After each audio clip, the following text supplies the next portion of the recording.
नमस्कार, उत्तराखंड समाचार में आपका स्वागत है। आइए जानते हैं उत्तराखंड की तमाम बड़ी खबरों को।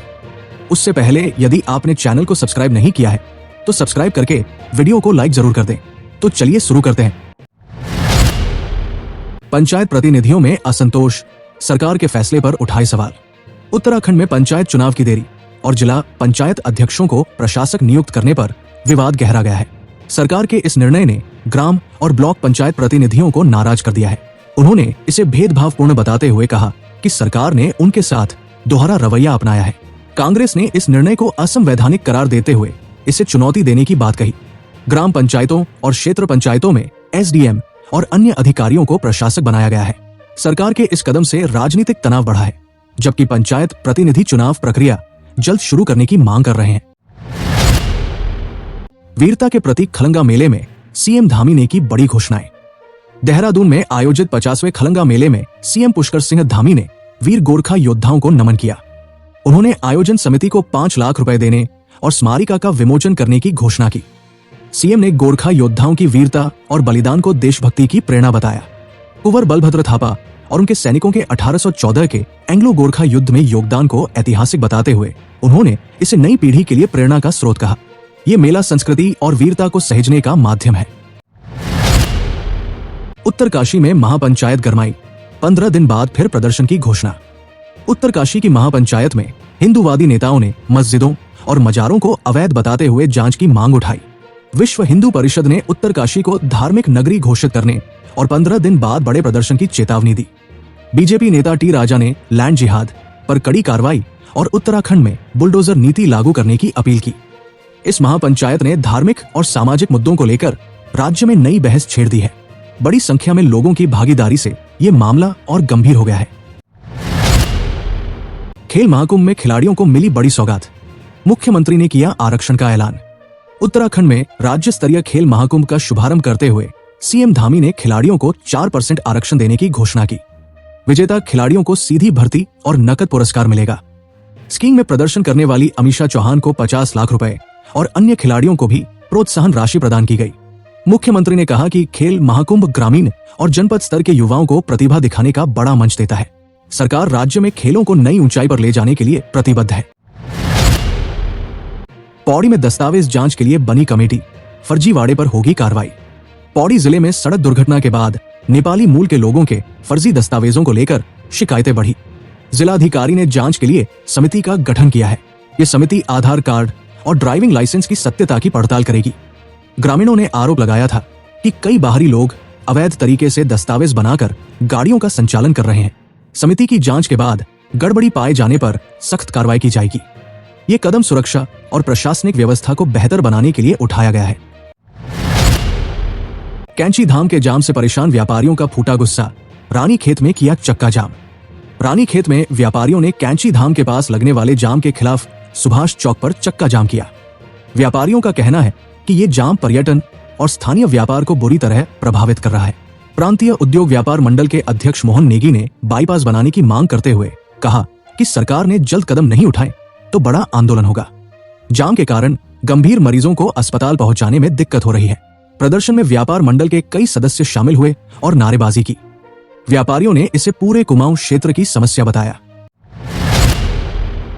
जिम कॉर्बेट की विरासत से जुड़ने का मौका, हेरिटेज सफारी के लिए 36 गाइड की भर्ती।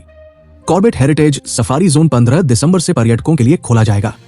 कालाढूंगी में जिम कॉर्बेट के घर से शुरू होने वाले इस सफारी के लिए नेचर गाइड की परीक्षा आयोजित की गई, जिसमें 610 अभ्यर्थियों ने भाग लिया। डीएफओ दिगंत नायक ने बताया कि ये सफारी पर्यटकों को जिम कॉर्बेट के जीवन और उनकी विरासत से जोड़ने का अनूठा अवसर देगी।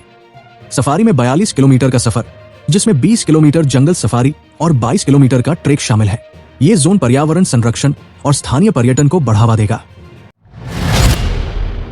देश सेवा का जज्बा, मेहर परिवार की तीसरी पीढ़ी सेना में शामिल। पिथौरागढ़ के मेहर परिवार की तीसरी पीढ़ी ने भी सेना में कदम रखा। ध्रुव सिंह मेहर ने एनडीए खकवासला से पासिंग आउट परेड पूरी की और अपनी टुकड़ी का नेतृत्व किया। उनके दादा, पिता और चाचा पहले से ही सेना में अपनी सेवाएं दे चुके हैं। ध्रुव की उपलब्धि से परिवार और गांव में खुशी का माहौल है। पूर्व सैनिक संगठन ने मेहर परिवार की 3 पीढ़ियों द्वारा देश सेवा को सराहा। इस उपलब्धि ने क्षेत्र का नाम रोशन किया है। टिहरी झील में जल्द क्रूज बोट का लुत्फ, सैलानियों के लिए 12 कमरे और आधुनिक सुविधाएं। टिहरी झील में 12 कमरों वाली क्रूज बोट का संचालन जल्द शुरू होगा। ये क्रूज बोट पीपीपी मोड पर बनाई गई है, जिसमें रेस्टोरेंट, पेंट्री और शौचालय जैसी सुविधाएं होंगी। पर्यटक क्रूज बोट में रात बिता सकेंगे और टिहरी झील के अद्भुत नजारों का आनंद ले सकेंगे। उत्तराखंड पर्यटन विभाग ने इसे 8 करोड़ की लागत से तैयार किया है। क्रूज बोट का संचालन कोटी कॉलोनी से डोबरा चांठी पुल तक होगा। इससे टिहरी क्षेत्र में पर्यटन गतिविधियों को बढ़ावा मिलने की उम्मीद है। प्रवासी पक्षियों की सुरक्षा में जुटा वन विभाग, पहली बार बोट गश्त का सहारा। साइबेरियन पक्षियों की आमद के साथ उत्तराखंड के जलाशय गुलजार हो गए हैं। खटीमा के शारदा सागर जलाशय में विदेशी पक्षियों की सुरक्षा सुनिश्चित करने के लिए वन विभाग पूरी तरह मुस्तैद है। वन कर्मी एसडीओ संचिता वर्मा के निर्देशन में बोट से गश्त कर शिकारियों पर नजर रख रहे हैं। हर साल सर्दियों में बड़ी संख्या में पक्षी इन जलाशयों में आते हैं, लेकिन अवैध शिकार का खतरा हमेशा बना रहता है। इस बार विभाग ने सुरक्षा इंतजाम बढ़ा दिए हैं। पैदल गश्त और बोट से निगरानी की जा रही है। पक्षियों की चहचहाट से झीलें जीवंत हो उठी है। विभाग शिकार रोकने और पक्षियों की सुरक्षा के लिए संकल्पित है। नगर निगम कर्मचारियों ने किया आंदोलन का ऐलान, शहरी विकास विभाग के आदेश पर बवाल।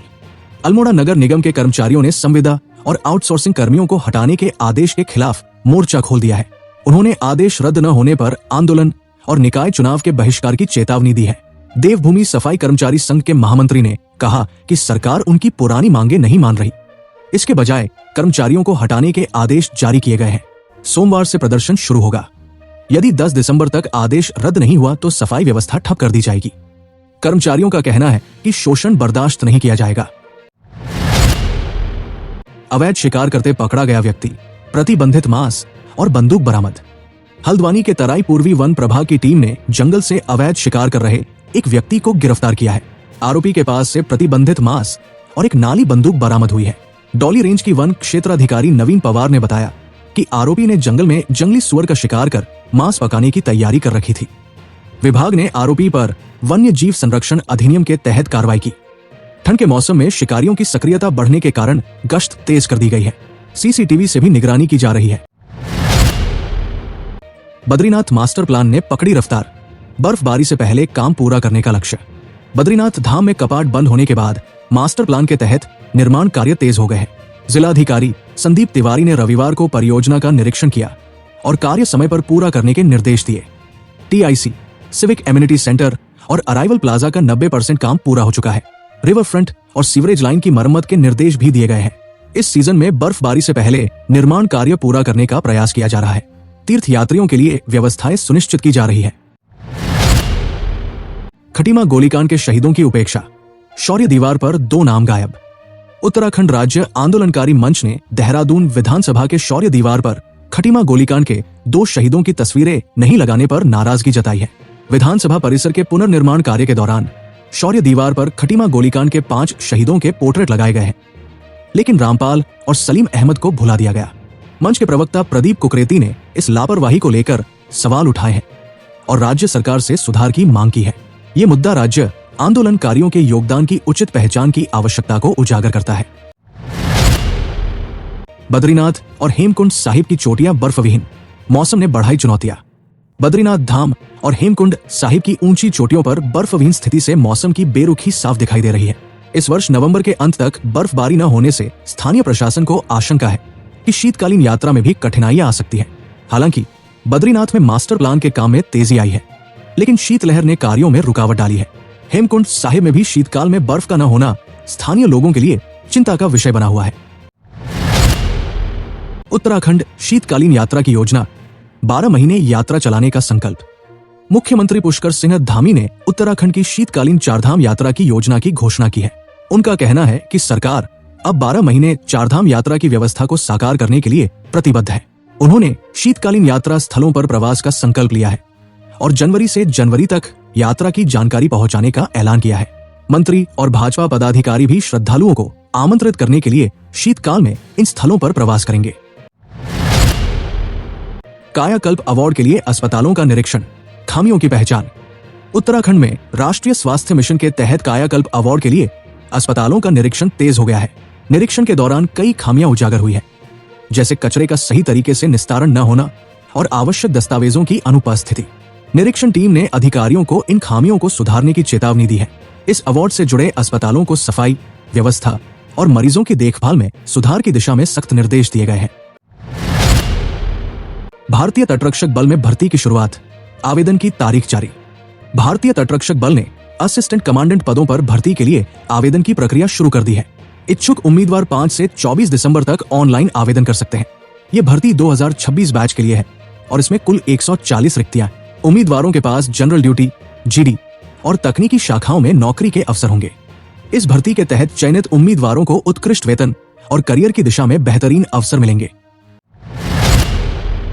आर्मी आयुध कोर में बम्पर भर्ती, 10वीं पास के लिए शानदार अवसर। भारतीय सेना आयुध कोर AOC ने ग्रुप C पदों पर बम्पर भर्ती निकाली है। 10वीं पास उम्मीदवारों के लिए ये शानदार अवसर है, जिसमें 723 पदों पर आवेदन मांगे गए हैं। चयन प्रक्रिया में शारीरिक परीक्षण, लिखित परीक्षा और साक्षात्कार शामिल होंगे। इच्छुक और योग्य उम्मीदवार 2 से 22 दिसंबर तक ऑनलाइन आवेदन कर सकते हैं। इस भर्ती से भारतीय सेना में करियर बनाने का ये बेहतरीन मौका है। एयरपोर्ट अथॉरिटी में अप्रेंटिस के पदों पर भर्ती, आवेदन की तारीख बढ़ाई। Airport authority of India AI ने ग्रेजुएट, डिप्लोमा और ITI प्रशिक्षुओं के लिए भर्ती की घोषणा की है। आवेदन की प्रक्रिया 25 दिसंबर तक जारी रहेगी। इस भर्ती में 197 पदों पर चयन किया जाएगा, जिसमें उम्मीदवारों को 1 साल की प्रशिक्षण अवधि के बाद नौकरी का अवसर मिलेगा। इस भर्ती के तहत चयनित उम्मीदवारों को अच्छा वेतन और भविष्य में बढ़ने के अवसर मिलेंगे। प्यारे दर्शकों, ये थी आज की प्रमुख खबरें। न्यूज़ पसंद आई हो तो वीडियो को लाइक और शेयर जरूर करें और चैनल को सब्सक्राइब नहीं किया है तो सब्सक्राइब भी कर लें। नमस्कार।